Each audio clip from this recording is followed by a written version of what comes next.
can love destroy as surely as hate? Can family, the institution meant to protect and nurture us, become the very force that devours our humanity? These are not comfortable questions. They challenge everything we're taught to believe about blood ties and familial duty.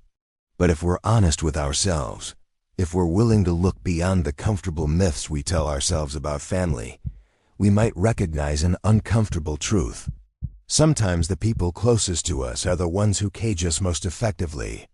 The chainsaw roars to life in the Texas heat, and with it comes a story that has terrified audiences for 50 years. But Leatherface, that hulking figure in his mask of human skin, is not the monster we think he is. He's something far more tragic, far more human, and ultimately far more terrifying because of it. He's what happens when a person is systematically stripped of their identity, when family love curdles into ownership, when the bonds that should liberate instead imprison. Today, we're going to explore the real story behind Leatherface. Not the slasher film villain, not the horror movie icon, but the symbol of something that touches more lives than we care to admit. The loss of self within the family structure. The slow erasure of identity under the weight of others' expectations. The terrible transformation that occurs when you wear masks for so long that you forget which face, if any, was ever truly yours. Before we begin this journey, I need to be clear about something. This story will force you to confront uncomfortable truths about family dynamics, about the nature of abuse, about the ways we lose ourselves in the roles others assign us. If you've ever felt invisible in your own family, if you've ever wondered who you'd be without the expectations others placed on you, if you've ever worn a mask just to survive another family gathering, this story will resonate in ways that may surprise and disturb you. The horror of Leatherface isn't in the blood or the violence, it's in the recognition. That moment when you realize he's not so different from the parts of yourself you've learned to hide, the parts you've buried beneath duty and obligation. The authentic self you've sacrificed on the altar of family harmony.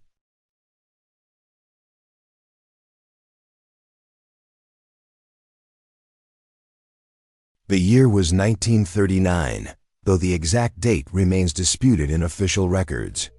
In the sweltering heat of rural Texas, during an era when the Great Depression had stripped dignity from millions, a child entered the world under circumstances that would define everything that followed. This was not a birth marked by joy or celebration. It was marked by horror, by rejection, by the kind of visceral revulsion that echoes through a lifetime. The child was born with severe facial deformities. Records describe a condition so profound that the attending physician initially believed the infant was not viable. But the child lived, drawing breath despite everything nature had stacked against him.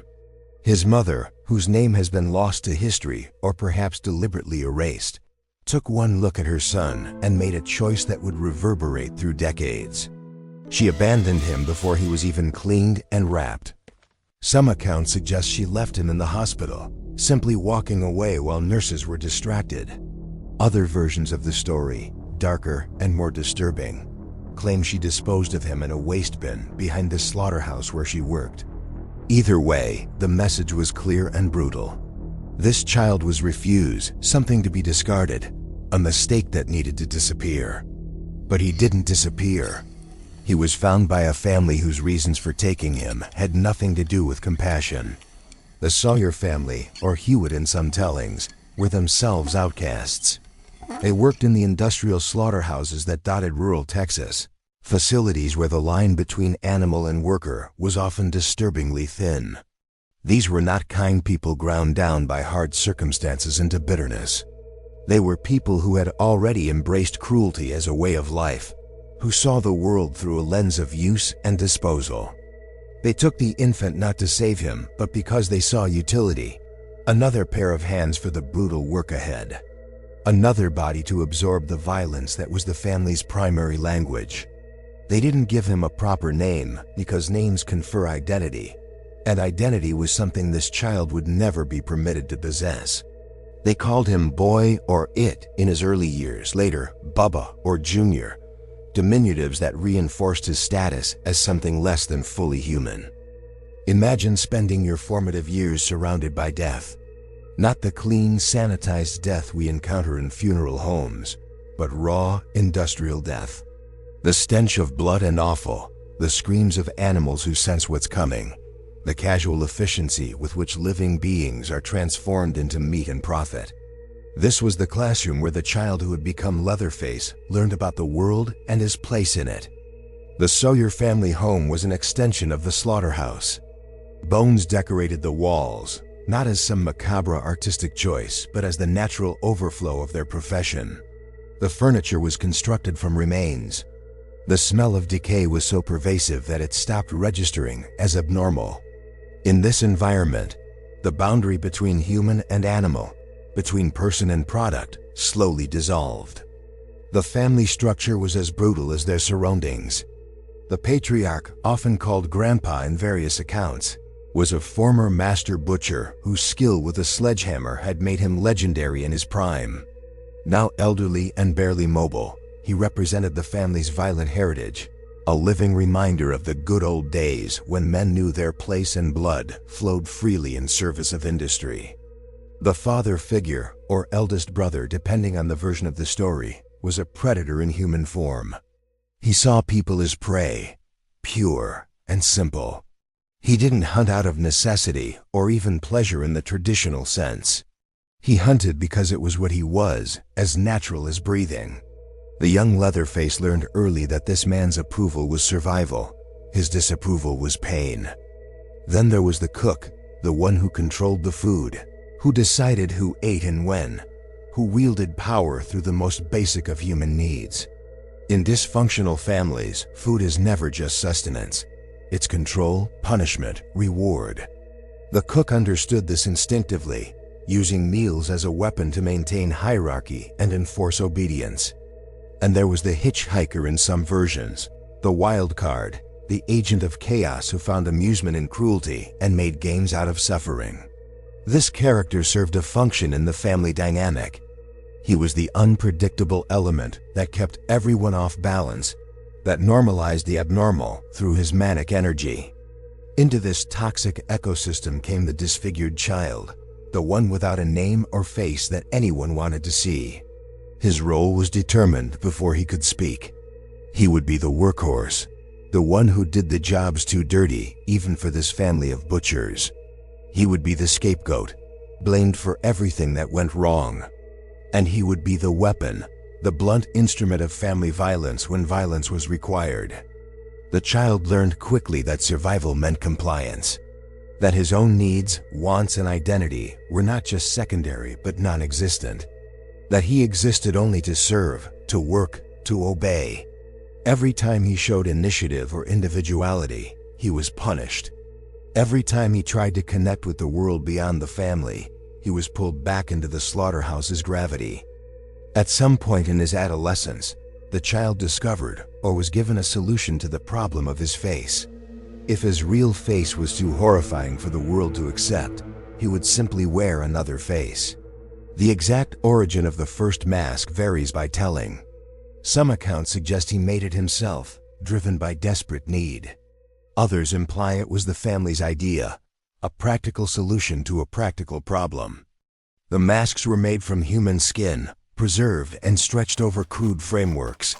This detail alone is enough to cement Leatherface in the pantheon of horror villains. But the deeper horror lies in what the masks represent. They weren't chosen for shock value or to intimidate victims. They were chosen because they were all the child had ever known how to work with. Skin, flesh, the raw materials of the slaughterhouse. He fashioned his identity from the only materials his environment had taught him to value. Each mask served a specific function within the family system. The pretty woman mask, feminine and domestic, was worn when he had to perform household duties, when he had to cook and clean and nurture. The old lady mask represented servitude, deference, the role of caretaker to the elderly and infirm. The killing mask, rough and brutal, was for when violence was required, when the family needed their weapon deployed. The tragic irony is profound.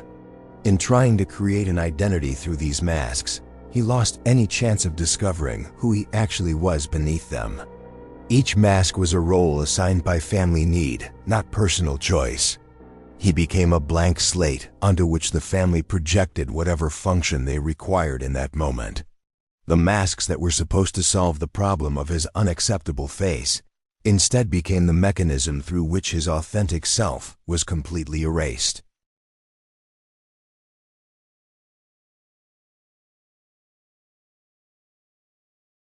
The first theory posits that Leatherface represents the ultimate expression of objectification within family systems. He is not a person but an extension of the family's collective will, a tool that happens to be housed in human flesh. This interpretation focuses on the complete absence of autonomous decision-making in his actions. Watch the films closely, and you'll notice something crucial. Leatherface never initiates violence on his own. He reacts when strangers enter the family's territory, when his brother commands, when the family's needs require it. Then and only then does he act. His violence is responsive, not proactive. He's like a guard dog who has been so thoroughly conditioned that he doesn't need explicit commands anymore, just the subtle cues that trigger predetermined responses. The chainsaw itself becomes symbolic in this reading. It's simultaneously a tool of his former legitimate work and his current horrific function. The chainsaw doesn't make him a killer.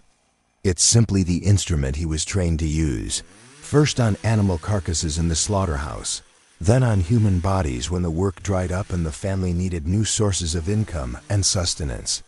The roar of the chainsaw is the only voice he's ever been permitted to have. His screams, his attempts to communicate, were always silenced or punished. But the chainsaw, that's encouraged, that's approved. That's his permitted form of expression. This theory also explains his behavior after kills. He doesn't display satisfaction or pleasure. Instead, he often appears distressed, panicked, desperate for approval from his family members.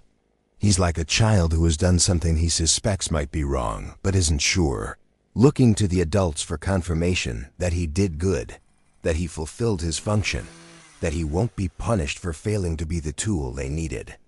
The different masks represent different tools for different jobs.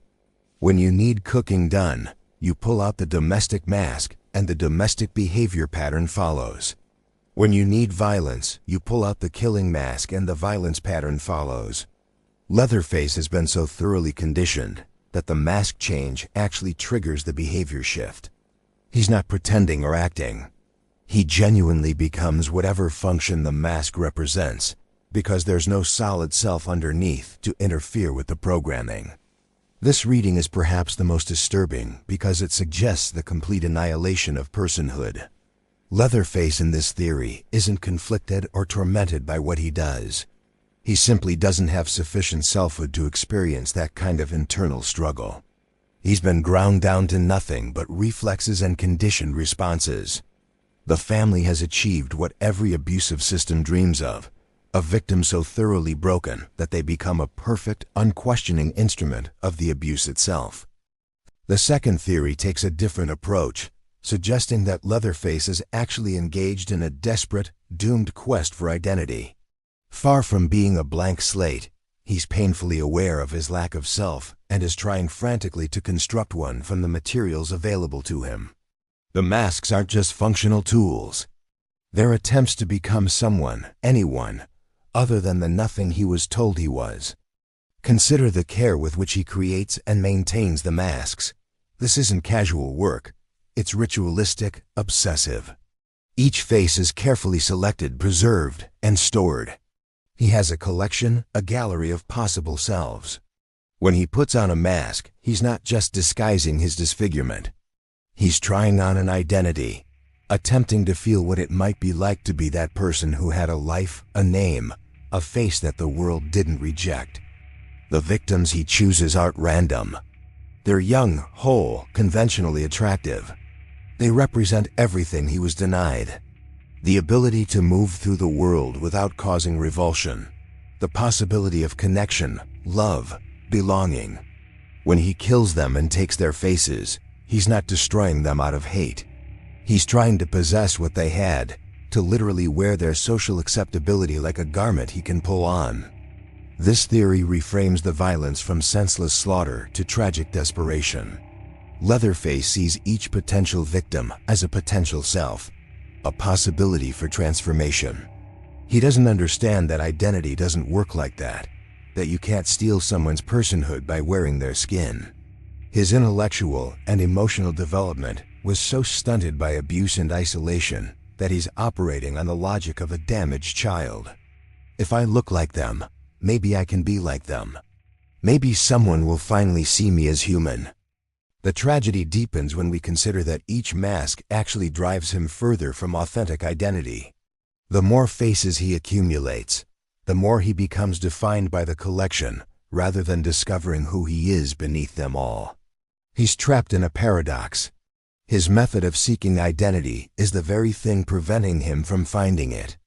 Each new mask is another layer of armor between his true self, whatever that might be, and the world. This interpretation also explains his relationship with mirrors and reflective surfaces. In several film iterations, Leatherface shows distress when confronted with his own reflection. He doesn't recognize himself, or perhaps worse, he recognizes what he really is and can't bear to see it. The masks provide refuge from that recognition. As long as he's wearing someone else's face, he doesn't have to confront the void where his own identity should be. The family enables and exploits this desperate quest. They know he's trying to become someone, so they keep him dependent by ensuring he never succeeds. They mock his masks, criticize his appearance, even when masked, maintain the message that he'll never be acceptable. It's a masterful form of control. Give the victim hope that transformation is possible, while ensuring that transformation never actually occurs. Keep them striving, keep them dependent, keep them useful. The third and perhaps most psychologically nuanced theory frames Leatherface through the lens of severe family codependency and trauma bonding. In this reading, he's not an empty tool or a failed identity seeker. He's a fully conscious person trapped in a situation he cannot escape, bound by invisible chains stronger than any physical restraint. Codependency in families manifests in predictable patterns. The victim's sense of self becomes entirely enmeshed with the family system. They cannot conceive of existence outside that system because they've never developed the psychological tools for independence. Their identity, such as it is, consists entirely of their role within the family structure. To leave would be not just frightening but literally unthinkable, a form of psychological suicide. Leatherface exhibits every classic sign of severe codependency. He's hypervigilant to the family's needs and moods, constantly scanning for threats to family harmony. He suppresses all his own needs and desires in service of family wants. He accepts blame for things that aren't his fault to maintain system stability. He performs increasingly extreme acts to win approval that is perpetually withheld. He cannot distinguish between love and abuse because he's been taught they're the same thing. The family maintains this codependency through a sophisticated system of intermittent reinforcement. Sometimes they praise him, usually when he's been particularly useful. More often they criticize, demean, and punish him. This unpredictable pattern of reward and punishment is far more effective at creating dependency than consistent abuse would be. He keeps trying, keeps hoping that next time he'll finally earn their genuine love and acceptance, not realizing the system is designed to ensure that day never comes. His fear of the outside world is not irrational given his experience. Every time strangers have appeared, violence has followed. He has no social skills, no ability to navigate normal human interaction. His appearance guarantees negative reactions. The family has taught him that the world beyond their property is hostile, dangerous, and that he would be completely helpless there. This isn't entirely wrong, which makes it an especially effective form of imprisonment. A comfortable lie is easy to escape. A terrible truth keeps you locked in place. The dynamic with his brother Drayton, or the cook in some versions, particularly exemplifies this codependency. Drayton verbally abuses Leatherface constantly, berating him for his stupidity, his appearance, his failures. Yet Leatherface desperately seeks his approval, lights up at any scrap of recognition, and works himself to exhaustion, trying to please this man who clearly despises him. It's the pattern of the abused child who still loves their abuser, who still believes that if they could just be good enough, everything would be okay. This theory asks us to sit with an uncomfortable reality. Leatherface knows, on some level, that what he's doing is wrong. He's not intellectually disabled, just emotionally and socially stunted. When he kills, some part of him understands he's ending a life. But he's been so conditioned to prioritize family above all else, so convinced that his survival depends on their approval, that he overrides his own moral instincts. The family becomes a kind of cult, and he's the true believer who will do anything, no matter how horrific, to maintain his place within it. The real horror of this theory is that it suggests Leatherface is trapped more by psychological chains than physical ones. At any point, he could theoretically walk away. The family is small, aged, collectively less physically powerful than he is. But he won't because he can't. The prison has been built inside his mind, constructed through years of systematic conditioning. Even if someone opened the door, he wouldn't walk through it.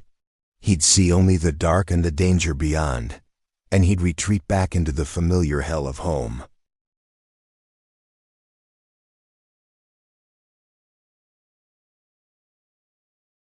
Leatherface has endured in popular culture for 5 decades, not because he's the scariest monster or the most creative killer. He endures because somewhere deep in our collective unconscious, we recognize something. Not in the violence, not in the grotesque masks, but in the fundamental situation he represents. The loss of self within systems that should nurture, but instead devour. How many of us have sat at family gatherings wearing our own masks? Not literal human skin, but carefully constructed personas designed to keep the peace, to fulfill expected roles, to avoid the explosive conflicts that lurk beneath the surface of familial politeness. We're the good son who never challenges dad's politics. The dutiful daughter who bites her tongue when mom makes passive-aggressive comments.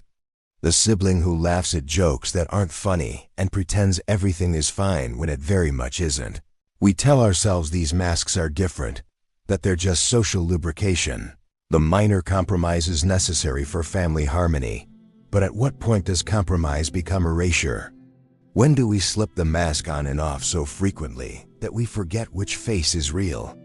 The horror of Leatherface is the horror of recognition. We've all felt what it's like to be invisible in our own families, to have our authentic selves so thoroughly ignored that we start to wonder if that self ever existed at all. The workplace extends this pattern. How many professionals spend 40 hours a week wearing their work face, suppressing personality, hiding struggles, performing competence even when crumbling inside? We've created entire industries around teaching people how to mask more effectively. Personal branding, professional development, leadership presence. All euphemisms for learning which mask to wear and when. Social media has made this visible in ways previous generations never had to confront. We curate our digital faces with the same obsessive care Leatherface devotes to his skin masks.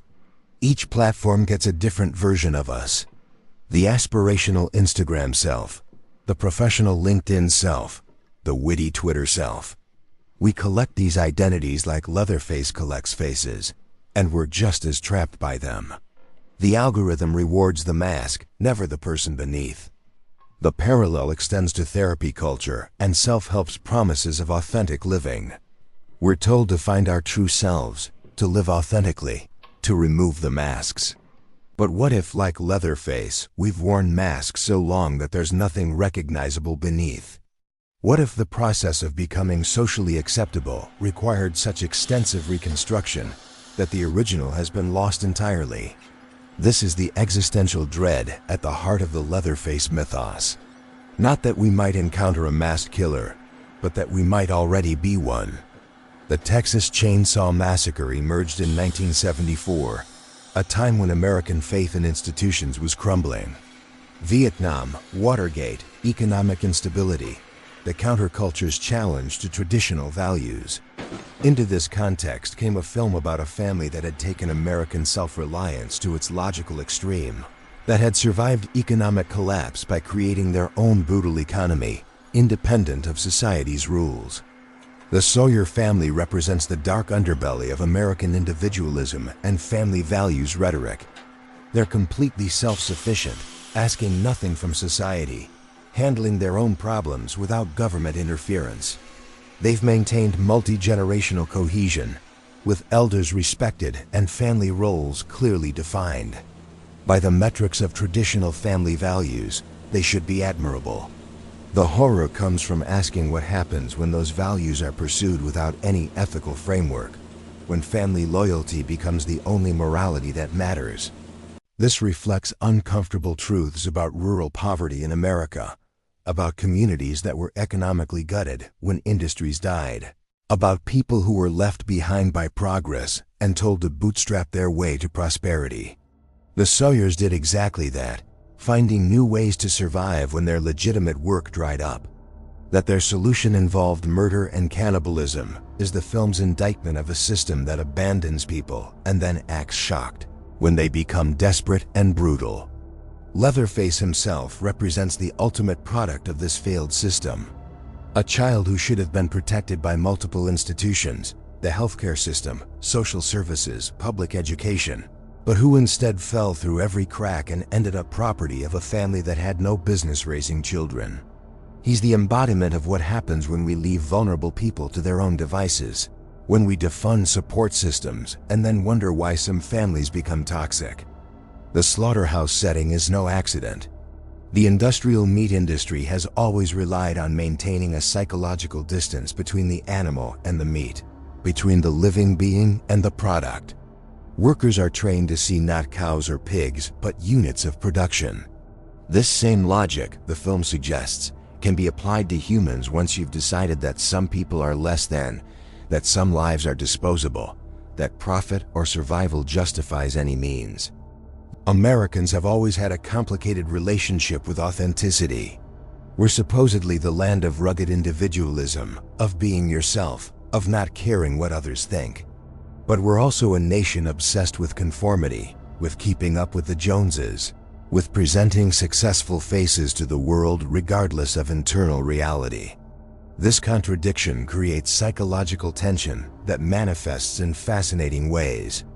The self-made man mythology tells Americans they can be whoever they want to be, that identity is something you construct rather than something you're born with.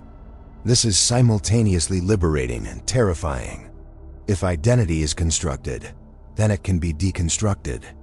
If you can become anyone, then maybe you're not really anyone to begin with. Leatherface takes this to its darkest conclusion. If identity is constructed, why not construct it literally from the material remains of others? There's also something quintessentially American about his collector mentality. We're a nation of accumulators, convinced that having more will somehow fill the void, that the next purchase or achievement will finally make us feel complete. Leatherface collects faces like we collect possessions, always seeking the one that will transform us, that will finally make us into the person we're supposed to be. The horror is in recognizing that no amount of accumulation ever does that. The whole remains, no matter how much we try to fill it. The DIY ethic, so celebrated in American culture, takes on sinister dimensions through Leatherface. He's the ultimate DIY personality, literally fashioning himself from raw materials, learning his craft through trial and error, making do with what's available. It's bootstrap mythology taken to grotesque extremes. When society won't give you an acceptable identity, make your own. Never mind the ethics, never mind the victims. Just survive, just keep constructing, just keep trying. Unlike some horror villains, Leatherface's story contains the possibility of liberation, even if that possibility is never realized in the films themselves. He's not supernatural, not beyond the reach of human intervention. He's a severely damaged person who could theoretically be helped, if anyone cared enough to try. if he could overcome his conditioning enough to accept that help. This is where the story becomes instructive rather than just cautionary. Leatherface shows us what happens when we don't intervene, when we look away from abuse, when we prioritize family privacy over child welfare, when we let toxic systems perpetuate across generations. But the inverse must also be true. Intervention is possible. Liberation is possible. The chains that bind him are strong but not unbreakable. Breaking free from toxic family systems requires several crucial steps, all of which are present in Leatherface's story as roads not taken. First, there must be recognition that the system is sick, that what seems normal within the family would be recognized as abusive from outside. Leatherface never gets this recognition. He has no outside perspective, no one to tell him that his life is not how life should be. Second, there must be validation that the abuse is real and not the victim's fault. Abusive families excel at making victims believe they deserve the treatment they receive. Leatherface believes he's defective, that his face makes him unworthy, that his family's cruelty is a justified response to his fundamental wrongness. Someone would need to break through that belief, to show him that he was born innocent and what happened to him was not his fault. Third, there must be practical support for leaving. Trauma bonds and psychological dependency are real, powerful forces. Telling someone to just leave ignores the complexity of the situation. Leatherface would need not just encouragement but actual resources, a safe place to go, people who wouldn't be horrified by his appearance, therapy to address decades of conditioning, possibly a lifetime of support to build skills he was never allowed to develop. Fourth, and perhaps most difficult, there must be identity reconstruction. When your entire sense of self has been built around family role and function, removing yourself from that context creates terrifying emptiness. Who is Leatherface without his family? Without his masks? Without his assigned function? These aren't easy questions, and answering them requires sustained effort and support. The tragedy is that for people in Leatherface's situation, real or metaphorical, all these elements rarely align. The recognition comes too late or not at all. The validation is withheld or insufficient. The practical support doesn't exist or isn't accessible. The identity work is too painful, and the victim retreats back into familiar dysfunction, because at least that's known, that's survivable. Yet sometimes, miraculously, people do escape. They do break free from family systems that seemed inescapable. They do rebuild identities after years of suppression.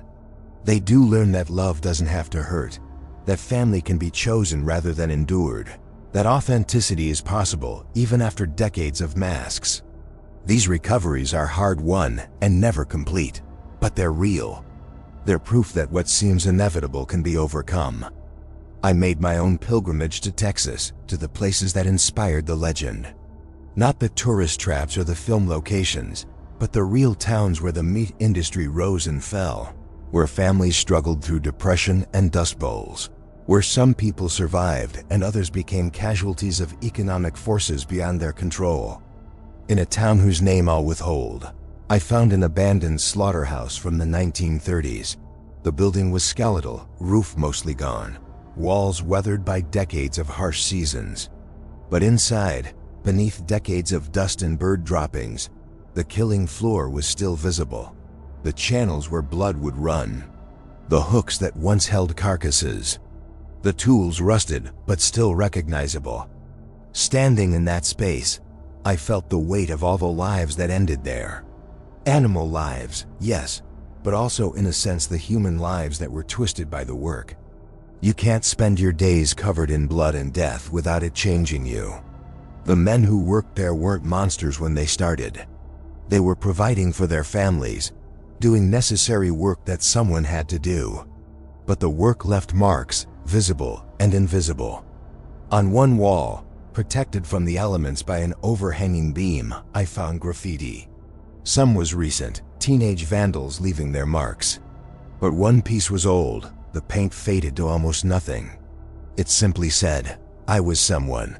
No name, no date, just that simple declaration of erased identity. I thought about Leatherface in that moment, about all the real people whose stories inspired the fictional character. The children with facial deformities who were hidden away in institutions or back rooms. The workers who lost themselves in brutal labor. The families that became toxic when economic pressure exceeded their capacity to cope with grace. All the ways human beings can lose themselves, can become less than they were, can forget they were ever someone at all. Leatherface exists in the space between fact and fiction, between individual and symbol. He's not real in the literal sense, but he's true in a deeper way. He's true to the experience of losing yourself within systems that see you as function rather than person. True to the desperate search for identity when everyone tells you you're nothing. True to the prison of family that loves you only as long as you remain small, useful, controlled. The masks are not the disguise. The masks are the person, because there's nothing left beneath them. This is the final terrible truth of Leatherface.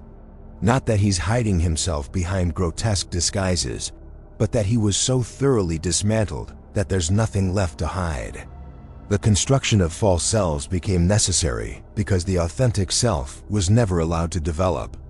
The collection of faces became compulsive because no face was ever good enough, including his own. But here's what I choose to believe, what I have to believe to make the story bearable. Somewhere beneath all those layers of skin and trauma and conditioning, some small spark of the original person remains. Dormant perhaps, buried deep, but not entirely extinguished. That's what makes him tragic rather than just monstrous. There was someone there once, before the family, before the masks, before the chainsaw. A baby who might have become anything. A child with potential for joy, creativity, connection. That person is still there, theoretically recoverable, if anyone cared enough to look. If anyone could see past the horror to the human.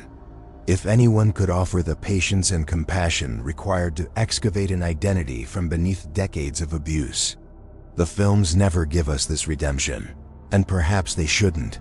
Some stories need to remain unresolved, their questions unanswered, their possibilities forever potential rather than actual. What we can do, what we must do, is learn the lessons without needing to live the full horror. We can recognize toxic family dynamics before they become completely destructive. We can intervene when we see children being treated as tools rather than people. We can question the roles we've been assigned and ask whether they serve our authentic selves or just maintain system stability. We can take off our own masks carefully and deliberately and see what face looks back from the mirror. The chainsaw is still running, metaphorically, in homes where children are being erased, where identities are being suppressed, where people are being reduced to functions. But we can silence it, not through violence or dramatic gestures, but through the simple, difficult work of seeing people clearly, loving them without conditions, allowing them to become whoever they actually are rather than whoever we need them to be. Leatherface teaches us that family should give you wings, not chain you to the killing floor. That love should build identity, not erase it. That the face you're born with, whatever it looks like, is the only one you should ever need to wear. Everything else is a mask, and masks, no matter how carefully constructed, no matter how desperately collected, will never make you whole. The choice is ours. Will we be the family that creates monsters, or the family that nurtures humans? Will we demand masks, or will we celebrate authentic faces? Will we use people, or will we love them? Somewhere in Texas, there's a child being told they're not good enough as they are. Somewhere, someone is putting on a mask they're not sure they can take off. The story isn't over. We're still writing it. What ending will we choose?